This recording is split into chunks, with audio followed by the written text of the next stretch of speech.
Now let's turn in our Bibles to the book of Romans once again. And we're going to be toggling back between Romans and Revelation. I know we need to finish Revelation, but we really hit the main point there at chapter 11. And I really feel impressed to look at some of the themes here, at least in the first few chapters of Romans. So again, we read Romans chapter 1. Verse 1.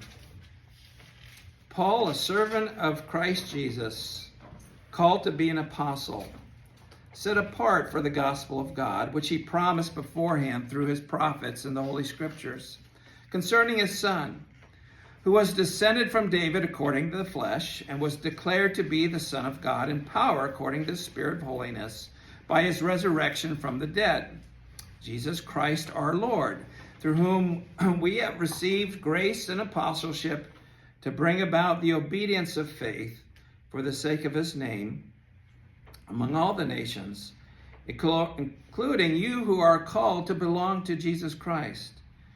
To all those in Rome who are loved by God and called to be saints, grace to you and peace from God our Father and the Lord Jesus Christ. Now again, I want to point out what Paul says about this gospel he is giving again to the church of Romans. It is the power of God, and specifically the power of God to effect salvation. And what we looked at last week is the power of God to change the human heart. And that's what we see going on here. Even as Paul writes this, he's expressing the change himself. We saw that there is the power of God to restore relationships. I mean, this is how you explain. Here is Paul, a Jew who grew up with a natural animosity toward the Gentiles, now is writing to them, expressing his longing to be with them. And here, someone who's divided in many ways, culturally and nationally and even morally, it's restored. I mean, something has happened because of this gospel that's now changed Paul, so he can write the Romans and say, I can hardly wait to see you and benefit you somehow, and they can hardly wait to see him. This is something that man is unable to do, and it is the power of the gospel. And of course, the relationship between man and man is restored, and that's what we're going to be looking at a little bit more as we get into this chapter. But more importantly than anything else is the effect of how it restores the relationship between man and God. And here are Romans, this church at Rome. Paul hasn't been to Rome yet at this point, and he refers to them as holy ones. And here is, a group that grew up in an area that's known for its immorality, its debauchery, and now this is the way God views them. They are set apart. They are called holy. It's the word saints here. And the gospel is really the key here, and this is the point he's making before he gets into exactly how it happens. But it is the key to all social problems. And you're looking at the gospel. He's given it to us in a nutshell. In chapter 1, he gives us just a couple verses, and then he's going to spend really the rest of the 15 chapters explaining what this is. But again, he's saying this is the gospel, and gospel means good news. Okay, people don't always take it that way, especially when they first hear it. And we know this is bad news to the devil and anyone who sides with him. But it is good news. And notice in verse 1, it is from God. That's why this message is separate from any other message. This isn't originating from any other people. It's no people getting together and saying, let's come up with a system or come up with ideas we think about God. This isn't coming from great thinkers or, any type of background, anyone's imagination. This is from God himself. He mentions in verse 2 that this isn't a new message. He says it was given by the prophets in the Old Testament, and in the Holy Scriptures. In other words, Paul is looking at something that's not new. It's not even new to him, but it changed him. It finally entered into his heart. It was been around for centuries. God has been speaking this, but he finally, we could almost say, just finally listened to it. And rather than it just affecting his head, it affected his heart. And this gospel focuses on the Son. It focuses on Jesus Christ. That's the good news, right? A church isn't the gospel. Political positions aren't where the good news comes from, or principles of Christian living. Those are outgrowths of Christianity. But it's all about Jesus Christ, and that's what we need to understand. That's the focus here, and that's what he's going to do. He's going to take away everything that would distract us from focusing on him and saying he is the one who saves you. It's not changing your religion. It's not trying to convert people to another denomination. I know the unsaved world, they think that's all, we're trying to do.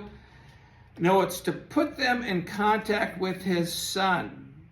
And it mentions in verse 3, his birth, his humanity, which we've talked about last week. He is the heir of the Son of David. But his resurrection, that sets him apart. In fact, the Greek word in verse 4 is horizo. It's a boundary. It's where we get our word horizon. This is this is totally different about Jesus Christ than anyone else. In other words, he rose from the dead. That separates him from all other religions, all other prophets, and it shows the acceptance of God. And it is a matter, in verse 5, of obeying God by believing. All right, this isn't an option he's giving to us. It's not an option he gives to the world. It is a command. We are commanded to believe. And this is what changes us. This change comes from the gospel. And now he's going to talk with that introduction. Verse 8, he's going to begin speaking to the church at Rome. And he's going to talk about the change that's taken place in them as well. And I want to just look at this morning. How the gospel changes human relationships. When you are right with God, it puts you right with people. This is the social effect of the gospel. Because what happens when you accept the gospel, you get something that's very important to understand other people. In fact, it's the only way you can rightly relate to them. You get God's perspective of other people. That's what you need. If it's just your perspective, I'll tell you, people are going to make you angry all the time. They're going to make you you're going to be jealous of them. You're going to be afraid of them. But once you get God's perspective of people, that only happens through the gospel, does it change things? Now, John, the Apostle John, wrote in 1 John, whoever believes that Jesus is the Christ is born of God. Okay, now we all know that, right? I mean, he mentions that several times. And then he goes on to say, everyone who loves him also loves him who was begotten of him. And he's giving that, John gives that as an evidence that you really do believe. In other words, if you love Christ, this is one of the evidences that you've been saved. You're changed. You love other people who have also accepted Christ. And I know we take that for granted, but I'll tell you, that's a huge change. You know how people naturally feel about Christians. And some of you who are saved later in life can understand this. Unsaved people naturally feel awkward around Christians. I mean, they might smile, but it's not quite the same as a believer. I mean, when you think of it, if you're a believer, when you find out someone else is a believer, how do you feel? Naturally, you feel attracted to them. You feel drawn to them. Oh, You feel comfortable around them. You're actually relieved to hear they're a Christian. Where does that come from? That's not natural. I'll tell you the way natural men feel about Christians when they find out. It's kind of awkward, and a little bit uncomfortable. It's not. They know there's a difference there. I mean, I could almost tell when I introduced myself as a pastor. There's some people that just glow. A few people, but others, it's what do I do with that? How do I respond to that? What accounts for that? Well, that's what Paul is talking about here. This reconciling of relationship. I mean, the fact that you can love Christians and you even want to be with them, that's an evidence that there's been a change in your heart. It's real. Paul says in verse 8 here, "First, I thank my God through Jesus Christ for all of you." Now, he's changed. Here's a changed man, because your faith is proclaimed in all the world. And this is what a church should be known for, that they have faith. It's not, other things that churches may want to be known for. It's that they believe. They believe and trust in God. And here he's thankful for the Roman church. And again, Paul had not been to this church yet. He wants to go there. People are moving in and out of Rome at this point. Remember, we mentioned how the emperor forced all the Jews out, and some were saved, and then they went back after he was gone and started the church. And here is a church that's going, and Paul is saying, the one thing I hear about you is that you really believe what God has said. And that's what I thank God for. He's talking about something that transcends nationality. It transcends culture and status. It transcends history. I mean, this kind of union we're talking about. That's why we can sing hymns that are old. And we're looking at, things written by, for example, John Wesley. We sang a couple of his hymns. Here's a guy that lived in the 1700s, and there's a union we have with him. Where did that come from? Well, that came from the gospel. He mentions in verse 9, he's praying for them.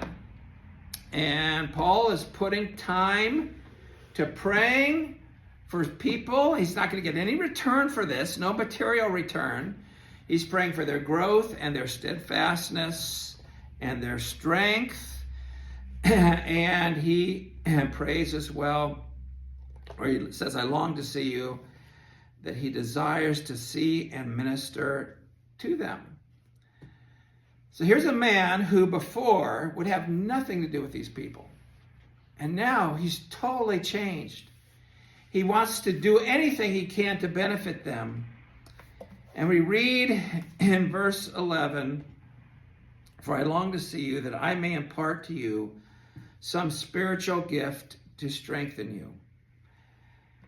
Now, he's not referring to spiritual gifts that he's going to talk about in 1 Corinthians 12 or even later in this book.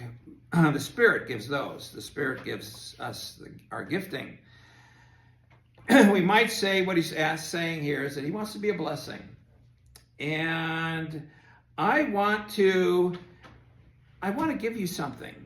I want to give you this gospel. Now think of that. These are people who already believe the gospel. But he says, you need to hear it. And I want to bless you with it and explain it to you. I mean, we think Christians don't need to hear this. They need to hear this. We need to hear the gospel. We need to hear it and have it reinforced. Why? Because we're out in the world throughout the week, and they're denying it all the time, all right? We hear that denial going on everywhere. But here, it's reinforced. Here it is. You're learning about it. In fact, you need it more than really even unsaved people do. I mean, unsaved, they get it in simplicity, all right? And it is a simple message. It's a simple truth. But believers need to look at it more closely to understand the depth of this thing. I mean, what it really means. And you're going to find you're going to need not deliverance, from hell anymore, but you're going to, once that's there and you're rightly related with God, that's done. But there's going to be a lot of things you're going to need deliverance from. And that's what the gospel is about. There's good news. And you need a strengthening. And that's what Paul says here in verse 11. I want to come to you. I want to talk to you more about this gospel and what it means so that you will be strengthened. Now, again, Paul's not doing a strengthening. It's God does it when people come and listen to the word of God. And again, that they might, have greater understanding. And this is what we need. This still applies to us. And there's so much to this. In fact, he's going to spend 15 chapters explaining what this means, what really happened. And it changes the relationship again with people. But it also changes your relationship, with Christians, but it also changes your relationship to this world. How are we to avoid this world? I mean, this world is pretty bad, okay? And they certainly don't like Christians. And we see it all the time. The people that are wanting to throw off Christianity and the opposition to it. And we're seeing it more now here in America. And Paul says this in verse 15. I am not ashamed of the gospel, for it is the power of God for salvation to everyone who believes, to the Jew first and also to the Greek. For in it the righteousness of God is revealed from faith to faith, as it is written, the righteous shall live by faith. He says, I am not ashamed to share this with other people. And it's the Greek word here, euangelizo. It's evangelize, okay? You could say it's gospelize. It's not another Greek word that's used for preaching, which is going on right now, keruso. It's not heralding something. That's what's going on now. We're not talking about back and forth here at this time. There's time to present things like this. But this is a evangelizing. It's a sharing the good news. He says, I'm doing it to you in Rome as believers, but also to people who are not, to Greeks and unsaved people and people who don't know about this. And he says, if you back up even here, verse 14, I am under obligation both to Greeks and to barbarians, cultured people and uncultured people, doesn't matter, both to the wise and to the foolish. I am eager to preach the gospel to you as a church as well. You see what he's saying here is, I have a debt to pay. I am under obligation to share this. In fact, I'm eager to do it, and I'm not ashamed to do it. Now, do you understand what the obligation we have is? Once you are a Christian, once you are saved and believe this, and it's the word for debt here. There's a debt you have. You have a debt. You owe it to whom? Well, you owe it to God, very obviously, to share this. He's the one who saved you. You owe it to the person, whoever it was that God used to give you the gospel. But there is an obligation. And he's saying here, I'm obligated to the world to do this. In the Old Testament, the prophets, you read it in Zechariah and Malachi and also Nahum and Habakkuk and even Isaiah. They talk about the burden of the word of the Lord. Now, some of the newer translations have oracle, but it's the idea of burden. It's something you're carrying that's heavy. And the word of the Lord is a burden. In other words, it's something that weighs on you. Okay, it's like you're carrying something heavy. And when you share it, all right, when you give it to someone, it's like the burden's lifted. If you experienced that, it's like, and I know you have experienced it because people want to tell me right away, oh, I shared the gospel with so-and-so, and they just feel so light. It feels like you've unburdened yourself. That's what Paul is talking about here. It feels like a debt. I love to do this. I'm eager to do this. I'm not ashamed to do this because I'm paying back a debt. You ever paid off a debt? I mean, it feels good. It feels really good. And that's the way it feels to share the gospel. There's a joy of doing it. It's a release. It's, again, an evidence that you really are a Christian. You really do want to do this. And you feel very bad when you have the opportunity and you didn't open your mouth. But someone did tell you, somehow, someone put forth an effort for you to get the message. Even if it's just you get a Bible, you to hear it somewhere. Yes, it's a work of God, but it's always through someone. And, when you have the truth, all right, you think of it, you think of people you read about in the news sometimes, or they witness a tragedy and they could have intervened, but they didn't. And then sometimes people just wrestle with guilt for the rest of their lives that they didn't do something. Well, that's what Paul feels like here. He knows the truth. He knows the good news. He knows what people can do to avoid the wrath of God. And it's an obligation here, and he wants to experience the relief of sharing it, even personally. And I tell you, there's no substitute for sharing the gospel with the lost. There's no other Christian activity that's going to make up for this. I mean, I've known people that try, and maybe I have to myself, Bible study or prayer. These are important things we absolutely need, but they're no substitute for actually sharing the gospel with others. I remember many years ago, a man who came to our church, and he and his wife, they were Christians, but basically they had talked themselves out of any kind of evangelism. They had swallowed the line of the hyper-Calvinists that you just, God's going to do it. You don't have to share the gospel, and he's just going to save them. He's going to save who he's going to save. Anyway, there was an evening where I went around with him into his neighborhood, and we knocked on doors and just invited people to our church, shared the gospel with some people, and as much as you can in 90 seconds before they close the door. And afterward, this man was almost in tears. I mean, he was so relieved. This is what he should be doing. He knew he should be doing. And he had just convinced himself he couldn't, but he couldn't get away from the obligation, the debt. And Paul is eager to share the gospel. And he's saying here, I'm aggressive about this.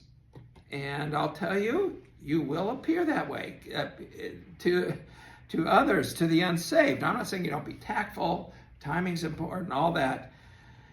But you will be accused, no matter how gentle you try to be, when someone that you're pushy, or you're cramming it down my throat, or you're too aggressive. I can think of many times where I'd hardly even say anything and get the response, just the rejection, and it just comes at you. But I also know what it's like too, when someone says, boy, I'm so glad you kept up with me. I'm so glad you didn't give up on me. I know I said no, I rejected it, I pushed back. And I've heard many people give testimony. I'm so thankful. My sister, my aunt, I thought they were crazy. And I hated it when I opened every letter. I know what they were talking about, but they did persist. And once they, accept Christ, I'll tell you, everything changes. This relationship just totally shifts. Christianity is aggressive, all right? It is, we do, as the world would call it, proselytize. I mean, most religions, they don't do this. The only way that they increase their religion, for the most part, is by having children. And then they, attend some ceremony of marrying and bearing and going to some festival. But they have no gospel to share, really. And Paul is ready to share this. And he's going to share it with Greeks and barbarians. It doesn't matter. I mean, here, Paul goes to a synagogue. He wants to share this. He has an opportunity. I mean, he's a rabbi. He has a special opportunity there. He talks to Pharisees about it. He talks to the Sanhedrin about it. He talked to Governor Felix, Governor Festus, King Agrippa, even Nero when he had the chance. I mean, the sense of debt, and he's not ashamed. That's what he says in verse 16. I'm not ashamed of this. Now, do we know what shame is anymore? I mean, in America, where people just, act like they're not embarrassed about anything anymore. They're on TV and, or announcing their past and things about that. But this is what, basically, we're talking about things you are, when Paul uses the word ashamed, he uses it also in Romans 6:21. But the feeling that you want to hide something, okay? The embarrassment. Now, there are things we do want to hide, okay? There's things that are no people's right to, don't have to share with other people. It's not their point to know about these things. But when it comes to this gospel, we can feel ashamed, like we don't want people to find out about this, or we're embarrassed by it. And Paul says, I'm not ashamed of it. And the problem is, Christians are ashamed of this. We don't want to bring this up. We don't want to bring it up for many reasons in Paul's day. People say today, well, man's different. He's just different than he was in Paul's day. And, we can fly to the moon, we can split atoms, we can, put spacecraft anywhere we want, but man's still the same. When we get farther in Romans 1, we're gonna see he's still doing the exact same sins. He's lying, stealing, immorality, drunkenness, greed, homosexuality, murder. All those things are found in the book of Genesis. Okay, man has not changed. Rome is a city of affluence. There are universities here. There's entertainment here. But what does Paul say? They need the gospel. And folks, we're not confronted with anything new here with what, with the way people are. They have the same needs. And they respond the same way. People typically respond to this message. They don't care. They don't care about it. In 1 Corinthians 1:21, Paul wrote, Jews ask for signs, Greeks seek wisdom. But he says, I give the gospel out, though. In other words, this isn't what people are looking for. And maybe that's the reason we're ashamed. They're not coming up to you and say, can you please share the gospel with me? Can you please tell me about this? You think of in Paul's day, there weren't any church buildings, okay? This was new. They knew about Judaism. They knew maybe the prophets in the Old Testament, some of those things, maybe they had heard. But here's a Jewish carpenter who was crucified, and you're trying to tell me he's the Son of God? That he can deliver me? He can save my soul for all eternity? You want me to put my faith in a Jew who was crucified? And here Rome is a very proud city, and yet Paul says, we preach Christ crucified. To the Jews, it is a stumbling block. Okay, they'll trip over it. It doesn't make sense to me. But he doesn't stop giving it. He says, to the Greeks, it's foolishness. and they'll just, whatever their wisdom and elite thinking, they'll put it down. But it is the power of God to salvation to everyone who believes. Whether you're Jewish or Greek, Christ is the power of God and the wisdom of God. And the message here, this is, I think, another reason we don't like to share the gospel, is because you have to begin with the negative.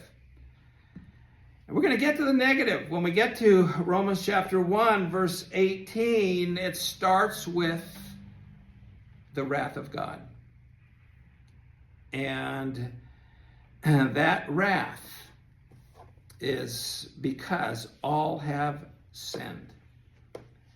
In other words, you have to start with this. You're starting with something that's very negative. All right? God is not happy with you. All right? You're in trouble with him. Now, again, however you say that, but that's something that some people realize. I mean, you don't have to go too far with that, but other people, I think in many ways we've talked about, used the word personal relationship, and I understand the need to do that because people don't get into heaven by belonging to any church group or anything. It is personal between you and God, absolutely. But some people take that personal relationship to mean personalized relationship. I can kind of personalize it like I do, an order at Starbucks or something. I can choose what I want in this and what I don't want, and that's totally wrong. It's not personalized. You can't do this. It's what God says. And it starts with truths that are repellent to the soul. Because you have to start by telling people, look, you're not as good as you think you are. You're lost. In fact, you want to know what God says about you? There's nothing good in you. And there's no one that's been good enough to go to heaven. No, not one. I think that. No, nobody. Not even Abraham or David or Moses or Paul.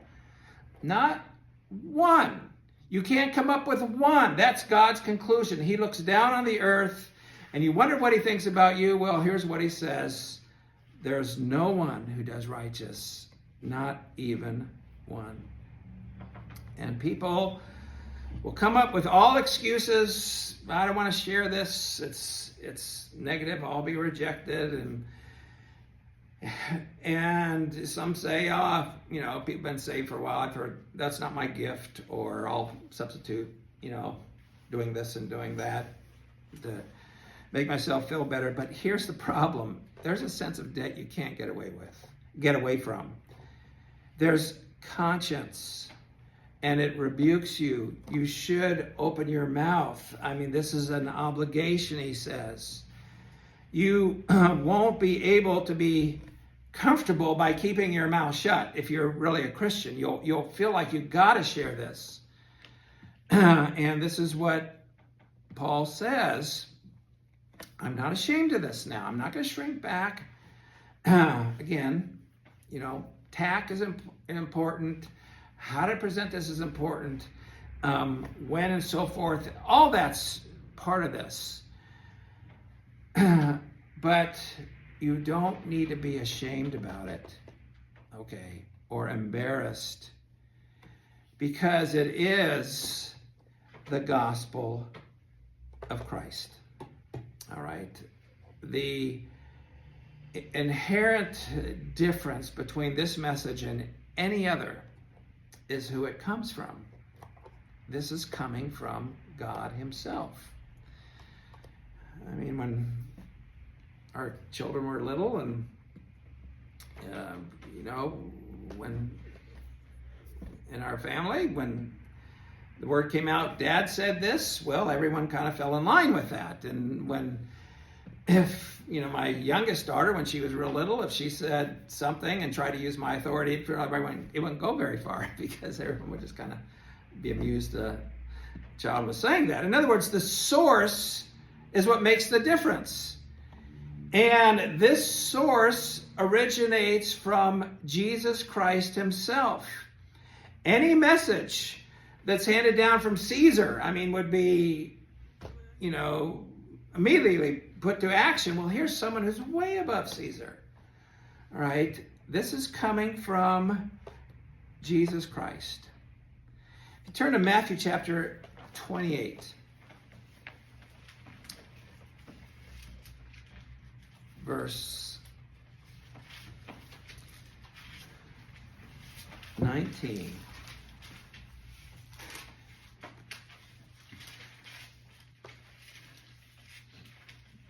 Or verse 18. And Jesus came to them. This is the very end of Matthew. All authority is given to me in heaven and on earth. Now, why did he say that before he told them in verse 19, go therefore and make disciples of all the nations? Okay. I have all authority. And he proved that in Matthew. He has authority over, disease, demons, death, you name it. Because he's God. Okay. Now, I have the authority in heaven and in earth, and I'm telling you to go with this message and make disciples. Now, men will try to quiet you and say, well, what right do you have to tell me that, Jesus is the only way? Or what right do you have to tell me that God's going to judge me? Or what right do you have? Well, this is your right here, okay? The highest authority has told you, I'm giving you license to do this. In fact, I'm giving you a command to do this. I have the highest authority. You can't get any higher than me, okay? This is, if you're fishing without a license, and the guy says, what, do you have a license to do this? And what do? Well, the easiest thing is just show them fishing license. That's all you got to do, right? Well, if anyone questions you about, what right do you have to do this? Just show them this passage. Well, this passage says I have the right to do this. The highest authority is higher than you. Anyone who would try to quiet you about this, and it is the power of God to salvation to everyone who believes. You can talk about power. Now, the Romans talked a lot about power. They had power of swords and spears and shields and chariots and legionnaires trampling and ancient weapons of wars. And Caesar was power. Caesar with his one jeweled finger could put in motion the whole Roman army. They could crush nations, any nation on earth. And here's this puny apostle, okay, coming to Rome, writing to Rome and saying, this is the real power. This is where power really comes from. It comes from this little record here of the gospel. Spiritual power versus physical power. This is really when people talk about David versus Goliath. The problem is there aren't many Davids today who are willing to take the gospel to other people. So many times we stand around like Saul's soldiers and his army says, well, man, who's going to go? Who's going to, try this? The odds are just no way. Well, as it was said, the dove of Christ is stronger than Roman eagle. And you have here the preaching, the proclamation, the evangelizing in this message that we have. It is the power of God to salvation. Now, there's a lot of things that God uses to demonstrate his power. Creation, weather, storms, earthquakes, stars, even the creation of man. But those cannot save a person. This has miraculous power. Somehow, if you're a Christian, the reason you're a Christian is because you believe this. All right? You're the proof of its power. That's why you're even here. Why aren't you doing what other people are doing that you know? Okay? There's something that's taken place in you, and it is it applies to everyone, to the Jews, to the Greeks, to people who are very religious, people who grew up with religion. I'll tell you, people who grew up in Christian homes need this. I mean, it's not until it gets into the heart. It's one thing. I mean, I can implant it in the head, but it has to get to the heart. And that's what he says, the Jews who've grown up with this. This was in the prophets all the time. And Greeks, to whom this is totally new, who didn't grow up. They almost represent the world here as he's talking, who didn't have those advantages that the Jews had. Christians need it. And it doesn't matter their culture, Greeks or barbarians. It just doesn't matter. You know, there are people who think this is just for, you know, people who are down and out. I remember when I was in politics, I was on both sides. As many of you know, I was preaching in Skid Row, and then I'd be with some of the, you know, top people in our state and very wealthy people. And you know what they all thought? Oh, that's really nice that you're a pastor to people on Skid Row. I mean, they need that. And it's always in my mind, no, you need this. You need the same thing. You need the gospel too. And it doesn't matter who you are. That's what Paul is saying. I'll talk to King Agrippa about this if I need to. I'll talk to a demoniac slave girl if I needed to, as he did at Philippi. And it doesn't matter if you're intellectual. All right, people use their minds. Oh, I'm such a thinker. In verse 14, he says here that it's to the wise here and the unwise, you know, those who are think they're this intellectual elite. And what are you after? You're getting people to believe. That's what you want, okay? Behavior will come, all right? In fact, you can use behavior to get them to believe by showing them they need something more than the way they're behaving. But you're after them to believe what God has said, okay? Specifically, what God has said. It's not just believe in some, you know, wishing upon a star thing. So you believe, and that's what God asks. That's where it starts. And you know, at this church at Rome, it was one of the most outstanding churches in the ancient world.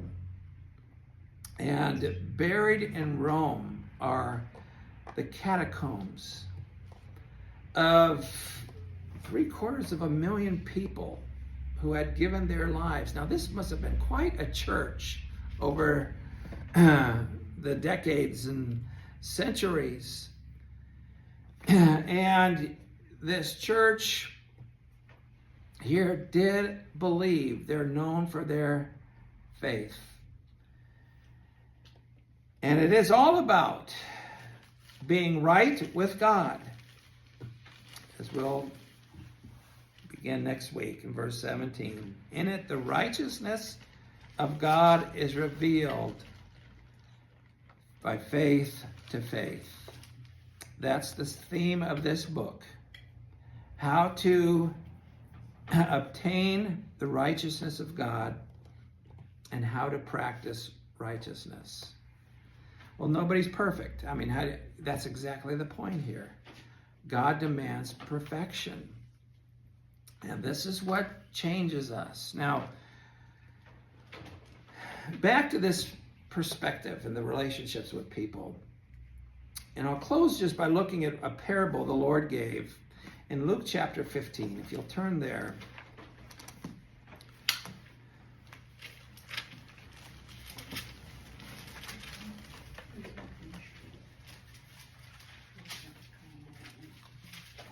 Luke 15, and I won't read through this whole parable because I'm sure the first part's familiar to you. You know, this is a man who has 2 sons, and the younger asks for his inheritance. The father divides it up. The younger takes it and just lives recklessly. I mean, he spends it all on wild living, even prostitutes it mentions here, and he ends up, he's feeding himself with pig feed. That's where it takes him. Verse 17, he comes to himself of what he had with his father, and he goes back to his father, and his father receives him and takes him back, and his father is just so happy that he's back home and he's repented, and now he can, be part of the family. And then we come to verse 25. Now, his older brother was in the field, and as he came and drew near to the house, he heard music and dancing, and he called one of the servants and asked what these things meant. And he said to him, your brother has come, and your father has killed the fattened calf, because he has received him back safe and sound. But he was angry and refused to go in. His father came out and entreated him. And he answered his father, look, these many years I have served you. I've never disobeyed your command, yet you never gave me a young goat that I might celebrate with my friends. But when this son of yours, who has devoured your property with prostitutes, you killed the fattened calf for him. And he said to him, son, you're always with me, and that all is mine is yours. It was fitting to celebrate and be glad, for this your brother was dead and is alive. He was lost, but now is found. I mean, here is his older brother, and he's angry. I mean, this just talk about dousing the party. He's angry. He's not going to go in. Now, what's the difference? Why does the dad seem so different about this prodigal son versus the prodigal son's brother? And that's the whole point here. The brother didn't have the father's perspective. And that's what you get when you are saved. That's what you get when you trust Christ. You get God's perspective of lost people. And that's what we need. I mean, but that's where it begins. That's where the right relationship with people, with Christians, and with the lost people. We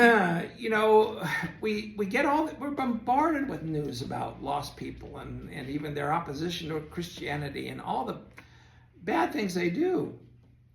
But to keep God's perspective, not that what they're doing is right by any means. No, and that's not God's perspective. But we don't need to be afraid of them. We don't need to worry. We don't need to be jealous, certainly. We don't need to be, bitter. We need God's perspective that they're lost and they are dead. And we have a gospel that can bring them back. Let's have every head bowed and every eye closed. Heavenly Father, may your word do its work in our hearts. We thank you for the gospel that writes the relationships and even the perspectives that we have of both Christians and those who are still yet lost in this world. May your word do its work in our hearts. In Jesus' name.